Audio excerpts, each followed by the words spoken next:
আমাদের সেই দিনের কথা মনে পড়ে না। কখন মনে পড়ে? যখন শরীরে আর রক্তে মাংসের গরম থাকে না। ওমা, শেষের দিনে হাগোবিন্দ প্রাণ গোবিন্দ বলে নয়নের জলে ভাসি, আর কপাল চাপড়ায় আর কপালকে দোষ দেই, আদতে এটা হয়তো আমার কপালে ছিল। ও বাবা, কপালের দোষ বলে কিছু থাকে গো বাবা? কিসের দোষ? জীবের হচ্ছে কর্মের দোষ। গীতার পাতায় ভগবান বললেন, কর্মানং বাধ্যং, যার যেমন কর্ম তার তেমন ফল। এখন যদি একটা অল্প বয়সী ছেলে, আগেকার দিনের বাবা মায়েরা যারা, বয়স্ক বাবা মায়েরা যারা আছেন, আগেকার দিনে যে স্বাদ ছিল এখন কি সেটা আছে বাবা? বয়স্ক বাবারা যারা আছেন, আগেকার দিনে একজন আর একজনকে সম্মান করত। এখনকার দিনে এখন যদি কোনো সাধুগুরু বৈষ্ণব রাস্তা দিয়ে হেঁটে যায়, তার কি কোনো সম্মান আছে বাবা? বর্তমান ছেলে মেয়েরা দেয়? ওমা, কেন দেয় না? হ্যাঁ, এখন বর্তমান গুরু ঘরে কেউ কিন্তু যায় না। গুরু ঘরে কেমন যায় না? এখনকার ছেলে মেয়েরা, তাদের কাছে কিন্তু এখন বর্তমান গুরু হচ্ছে মোবাইল, ফেসবুক, ইউটিউব, এটাই হচ্ছে তাদের গুরু, তাই না? ওই জন্য দেখবেন অল্প বয়সের ছেলে মেয়েদের আন্দরশোষা আবেনাটির মতন চেহারা হয়ে গেছে। হ্যাঁ, কি বাবা? গুরু ঘরে যায় না, গুরুর কথা তারা জানে না, গুরু কি জিনিস তারা চেনে না। তাই তো বলেছে, গুরু ছাড়া গোবিন্দ ভজে, সেই জীব নরকে মজে। সনাতন ধর্মে জন্মগ্রহণ করেছি, গুরুই হচ্ছে আমাদের সর্বসর্বা। ওই জন্য এখনকার বর্তমান অল্প বয়সের ছেলে মেয়েদের রাস্তাঘাটে হেঁটে গেলে দেখবেন সোয়াল বসে গেছে, হ্যাঁ, বান্দরের চোষ আমের আটির মতো চেহারা হয়ে গেছে। তো সেই সন্তানদের উদ্দেশ্যে বলবো, সেই ছেলে মেয়েদের উদ্দেশ্যে বলবো, এই জন্মে এসে যদি আমরা সেই পথে না যাই, শেষের দিনে হা গোবিন্দ প্রাণ গোবিন্দ বলে কেঁদে কেঁদে নয়নের জলে ভাসলেও কিন্তু আর কাজ হবে না। ওমা, তাই আমার একখানা নিজের লিখা গান গেয়ে শোনাই, কি বলছে গানের ভাষায়। আমি কর্মদোষে সভারাইলাম, করবে কি আর কপালে, এই জনম আমার গেল বিফলে। ইউটিউব চ্যানেলে, এই যে আমাদের রাজু আছে, তার ইউটিউব চ্যানেলে গানটা অনেক ভিউজ হয়েছে। প্রতিটা উত্তরবঙ্গের মনে হয় প্রতিটা দর্শক এই গান আমার শুনেছে, দুই একজন বাদ দিয়ে। কি বলিস ভাই? তো এই গানখানা আমার নিজের লিখা গান, গেয়ে শোনাই, কি বলছে গানের ভাষা। কর্মদোষে সভারাইলাম, করবে কি আর কপালে,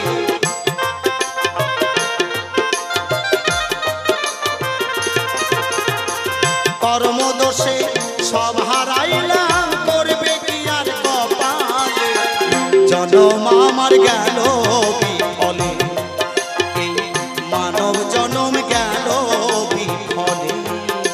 জয় জয় শ্রী গুরু বৈষ্ণব গোসাই প্রেমানন্দে, হরি হরি।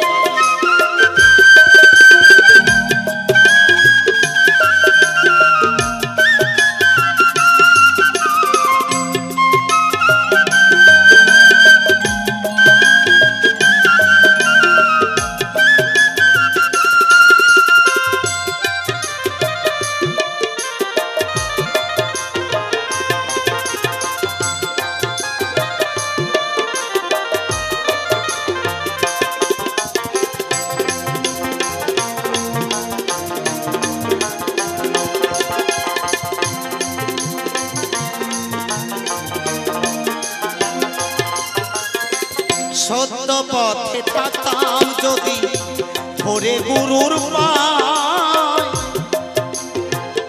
আজ আমায় লাগতো না দয়াল এতই অসহায়।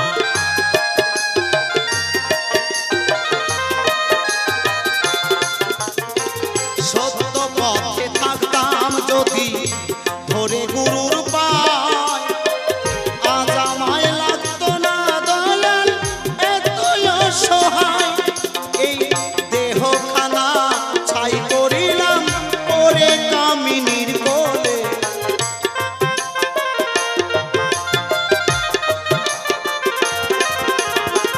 দেহখানা ছাই করিলাম পরে কামিনীর কোলে,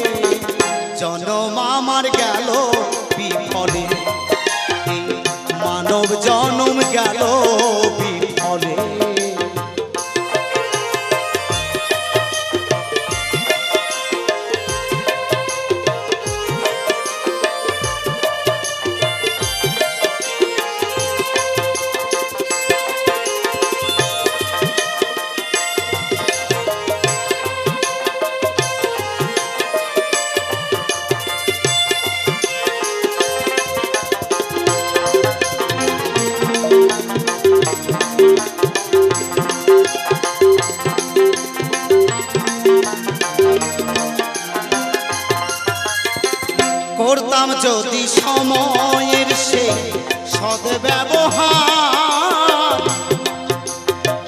দেখতাম না দয়াল আজ চোখে এত অন্ধকার।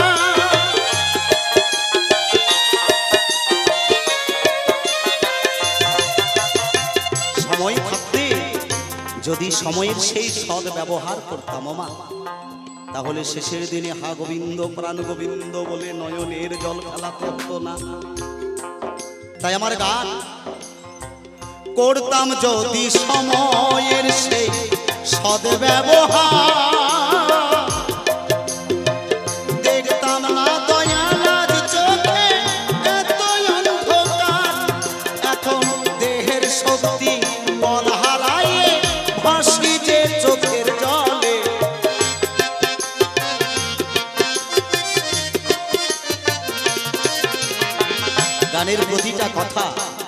গানের প্রতিটা কথা মানব জীবনের সঙ্গে তাল মিলিয়ে আমার এই গান। শেষের দিনে হা গোবিন্দ প্রাণ গোবিন্দ বলে, ওমা দেহের যখন শক্তি বল থাকে না, তখন হা গোবিন্দ প্রাণ গোবিন্দ বলে নয়নের জলে ভাসে। একদিন নারদ মুনিকে ডাকিয়া বলে, ভগবান শ্রীকৃষ্ণ সদা সর্বদা একটা কথা বলে যায়, ওমা নারদমণি যেখানে বসে হরিনাম কৃষ্ণ নাম করে, যেখানে বসে হরিনাম কৃষ্ণ নাম করে, নারদমণি যখন চলে যায় সেখান থেকে 1.5 হাত মাটি কেটে ফেলে দেওয়া হয়। 1.5 হাত মাটি কেটে ফেলে দেওয়া হয়। নারদমণি এই কথা মনে মনে চিন্তা করে যে আমি সদা সর্বদাই হরিনাম কৃষ্ণ নাম করি, সদা সর্বদাই আমি ভগবানের নাম গুণগান করি, কিন্তু আমি যেখানে বসে হরিনাম কৃষ্ণ নাম করি সেখান থেকে 1.5 হাত মাটি কেন কেটে ফেলে দেওয়া হয়। ভগবান শ্রীকৃষ্ণের কাছে গিয়ে নারদমণি ডেকে ডেকে কয়, প্রভু সদা সর্বদাই আমি ভগবানের আপনার নাম গুণগান করি, কিন্তু আমি যেখানে বসে হরিনাম কৃষ্ণ নাম করি, আমি চলে যাওয়ার পরে কেন 1.5 হাত মাটি কেটে ফেলে দেওয়া হয়। ভগবান শ্রীকৃষ্ণ ডেকে কয়, নারদমণি ঠাই নারদমণি, তুমি কি দীক্ষা মন্ত্র নিয়েছ? বলছে, না প্রভু আমি তো দীক্ষা মন্ত্র নেই নাই। কয়, এই জন্য তুমি যেখানে বসে হরিনাম কৃষ্ণ নাম করো সেখান থেকে 1.5 হাত মাটি কেটে ফেলে দেওয়া হয়, কারণ অদীক্ষিতের হাতে জলমূত্র তুল্য হয়। সাধুগুরু বৈষ্ণবের বাজারে আমরা এটাই শুনতে পাই।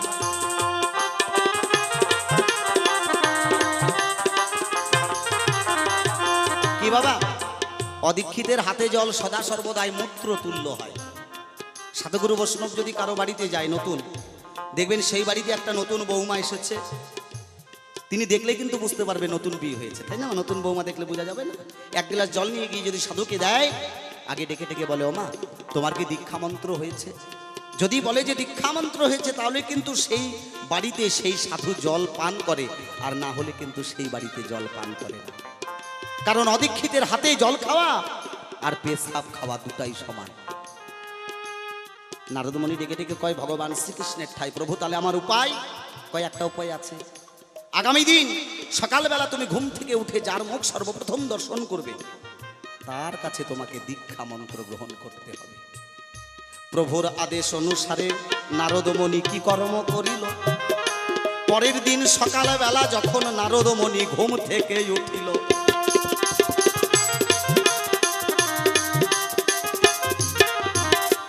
পরের দিন সকালবেলা নারদমণি ঘুম থেকে উঠে দেখতে পায় এক পাল শূকর নিয়ে একটা শূকরের রাখাল শূকর চড়াইতে চড়াইতে নারদের সম্মুখ দিয়ে হেঁটে চলে যায়। ওমা ভগবান শ্রীকৃষ্ণ বলেছে, সকালবেলা ঘুম থেকে উঠে তুমি যার মুখ সর্বপ্রথম দর্শন করবে তার কাছে দীক্ষা মন্ত্র নেবে। ওই রাখালের কাঁধে কলা, ঝোলায় ছাতু, কলার ছাতু এক জায়গায় নিয়ে মেখে ভালো করে ছোট ছোট শূকরের বাচ্চাকে খাওয়াচ্ছে। মলিন বদন, উস্কো খুস্কো একটা রাখালের যেমন অবস্থা হয়, ওমা শূকরের রাখাল। ভগবান বলেছে, সকালবেলা ঘুম থেকে উঠে তুমি যার মুখ সর্বপ্রথম দর্শন করবে তার কাছে তোমাকে দীক্ষা মন্ত্র নিতে হবে। আচ্ছা বাবা, নারদমণি ঘুম থেকে উঠে যখন ওই শূকরের রাখালকে দেখতে পায়, তার কাছে কি দীক্ষা মন্ত্র নেওয়া যায়? ওমা নারদের মনে বড় অহংকার হলো, কিন্তু প্রভু বলেছে ঘুম থেকে উঠে যার মুখ দর্শন করবে তার কাছে তোমাকে দীক্ষা মন্ত্র নিতে হবে। নারদমণি কোন রকমে গিয়ে রাখালের কাছে দীক্ষা মন্ত্র নিয়েছে। আচ্ছা, এখানে দীক্ষা শিক্ষার ঘরে কে কে আছেন একটু হাত তোলেন তো মা বাবা। যারা দীক্ষা মন্ত্র শিক্ষা মন্ত্র নিয়েছেন একটু হাত তোলেন, তাহলে বলাটা আমার সার্থক হবে। বাহ, সুন্দর। এইবার ওই রাখালের কাছে যখন দীক্ষা মন্ত্র নিয়েছে, আচ্ছা গুরুদেব দীক্ষা দেওয়ার পরে কি করে? প্রসাদ দেয় হাতের উপরে, কিন্তু ওই রাখালের কাছে তো কোনো প্রসাদ নাই। প্রসাদ কি? ওই যে ছোট ছোট শুকরের বাচ্চাকে যে কলার ছাতু মেখে খাওয়াচ্ছিল, সেটাই তার কাছে প্রসাদ। আচ্ছা প্রসাদ যখন ওই নারদের হাতে দিয়েছে, আচ্ছা বাবা দেখে শুনে কি এই প্রসাদ খাওয়া যায়? হ্যাঁ, দেখে শুনে কি এই প্রসাদ খাওয়া যায়? নারদমণি হাতে নিয়ে প্রসাদ খানা কি গরম করিল, মুখের মধ্যে না দিয়ে নারদমণি পিছনে ফেলে দিল। জয় জয় শ্রী গুরু নিতাই গৌর সদানন্দ প্রেমানন্দে। অন্তর্যামী ভগবান আমার অন্তরে জানতে পেয়ে মনে মনে চিন্তা করছে, হে নারদ, তুমি আজকে যে কর্ম করেছ এর উচিত শিক্ষা তুমি পাবে। পরের দিন বিনা বাজাইতে বাজাইতে নারদমণি যখন স্বর্গে যায়, দেখে নারদমণি যাওয়ার আগে স্বর্গের সিংহাসনে একটা কুকুর বসা রয়।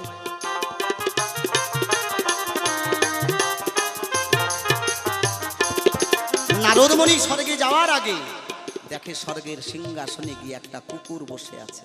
ওমা, নারদমণি মনে মনে চিন্তা করে, প্রতিদিন আমি সবার আগে স্বর্গে আসি, আমার আগে কেউ স্বর্গে আসতে পারে না, কিন্তু আমি আসার আগে স্বর্গের সিংহাসনে একটা কুকুর এসে বসে আছে। নারদমণি ভগবান শ্রীকৃষ্ণের কাছে গিয়ে ডেকে ডেকে কয়, প্রভু আপনার আদেশ অনুসারে আমি দীক্ষা মন্ত্র নিয়েছি, কিন্তু একটা অপূর্ব লীলা দেখতে পেলাম যে আমি স্বর্গে আসার আগে একটা কুকুর এসে বসে আছে। কয় নারদমণি তুমি দীক্ষা নিয়েছো? বলছে হ্যাঁ প্রভু আমি দীক্ষা নিয়েছি। কয় তুমি যার কাছে দীক্ষা নিয়েছিলে গুরুদেব তোমার হাতের উপরে প্রসাদ দিয়েছিল নারদমণি, সেই প্রসাদখানা তুমি কি করেছিলে? সেই প্রসাদখানা তুমি গ্রহণ না করে সেই প্রসাদখানা ফেলে দিয়েছিলে পেছনের দিকে। তাই গুরুর দেওয়া প্রসাদ খেয়ে কুকুর স্বর্গে যায়। ওই যে গুরুর দেওয়া প্রসাদ খেয়ে যদি কুকুর স্বর্গে যায়, তাহলে আমরা কেন গুরু ধরবো না? আমরা কেন গুরু ভজবো না? ও বাবা, তাই আমার গান, এ জীবনে যা করেছি সবই ছিল ভুল, কেমন করে দেব গুরু ভুলের মাসুল।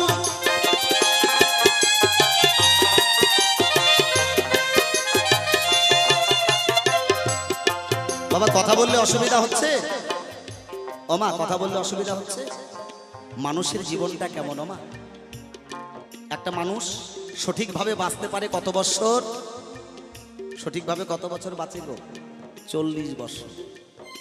ভগবান সর্বপ্রথম পৃথিবীর সম্পন্ন জীবের আয়ু দিয়েছিলেন মাত্র 40 বছর করে। যখন গাধাকে ডাকলেন, গাধাকে যখন 20 বছর আয়ু 40 বছর আয়ু দিল, গাধা বলছে না এতদিন তো আমার এই সংসারের বোঝা টানা সম্ভব নয়, প্রভু আমার 20 বছর কমিয়ে দিন। 20 বছর আয়ু গাধাকে দিল। কিছুদিন পরে কুকুরকে 15 বছর আয়ু দিল। কুকুরকে 30 বছর আয়ু দিয়েছিল আমার ভগবান, কুকুরের কাছ থেকে 15 বছর নেওয়া হলো। 10 বছর আয়ু দিল বানরের। বানর মনে মনে 20 বছর আয়ু দিয়েছিল বানরের। বানর মনে মনে চিন্তা করলো যেই 20 বছর এই গাছ থেকে ওই গাছে, এই গাছ থেকে ওই গাছে লাফায়, হ্যাঁ বাবা এটা যে বড় কষ্টের। তাই ভগবানকে বলল, প্রভু আমার এই 20 বছর আয়ু থেকে আপনি আরো 15 বছর কেটে দিন। এই মানুষকে যখন আয়ু দিতে যায়, মানুষ ডেকে ডেকে বলে সর্বশ্রেষ্ঠ জীব হচ্ছে এই মানুষ, সবার উপরে মানুষ সত্য, তার উপরে কেহ নাই। মানুষকে যখন আয়ু দিতে যায়, মানুষ ডেকে ডেকে বলে আমার 100 বছর আয়ু চাই। পৃথিবীর শ্রেষ্ঠ জীব, কম বয়সে কি আর বাবা স্বাদ মেটে কি বাবা? মানুষকে যখন 100 বছর আয়ু দিল, একটা মানুষের মতো বাঁচা হলো 40 বছর। এই 40 বছরের মধ্যে পড়াশোনা, এই 40 বছরের মধ্যে ধন দৌলত, এই 40 বছরের মধ্যে বিজ্ঞান চর্চা, এমনকি 40 বছরের মধ্যে হরিকথা কৃষ্ণ কথার আসরে এসে বসতে হবে। একটা মানুষ যখন 40 পেরিয়ে যায়, তখন এই মানুষটার জীবনটা, ওই যে গাধার যে 10 বছর আয়ু নিয়ে নেওয়া হয়েছিল, ওই গাধার জীবন তখন শুরু হয়ে যায়। কি বাবা?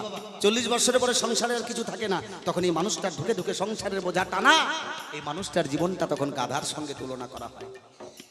আর কিছুদিন পরে ও বাবা এই মানুষটার জীবনটা তখন কুকুরের সঙ্গে তুলনা করা হয়। কুকুর যেমন গারস্থর বাড়ি পাহারা দেয়, তথাপি এই মানুষটা জীবনটা তখন কুকুরের সঙ্গে তুলনা করা হয়। ভালো একটা অনুষ্ঠান হচ্ছে, বাড়িতে বৃদ্ধ বাবা মা বৌমা ছেলে ডেকে ডেকে বলছে বাবা বাড়িটা একটু দেখবেন, আপনার আর যাওয়া হলো না। কুকুর যেমন গেরস্তর বাড়ি পাহারা দেয়, তথাপি এই মানুষটার জীবনটা তখন কুকুরের সঙ্গে তুলনা করা হয়।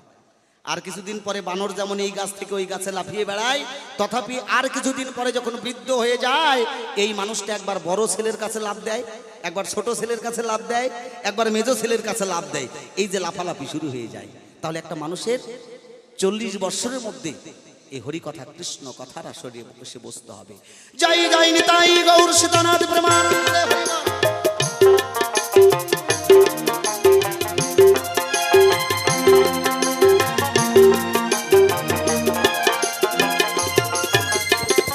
এই জীবনে যা করেছি সবই ছিল ভুল, কেমন করে দেব গুরু ভুলের মাসুল।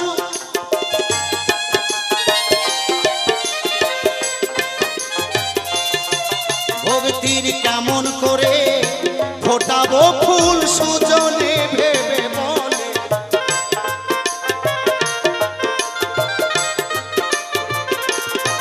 ভক্তির কেমন করে ফোটাবো ফুল সুজনে ভেবে বলে। জনম আমার গেল বিফলে, এই মানব জনম গেল বিফলে। কর্মদোষে সব হারাইলাম, করবে কি আর কপালে।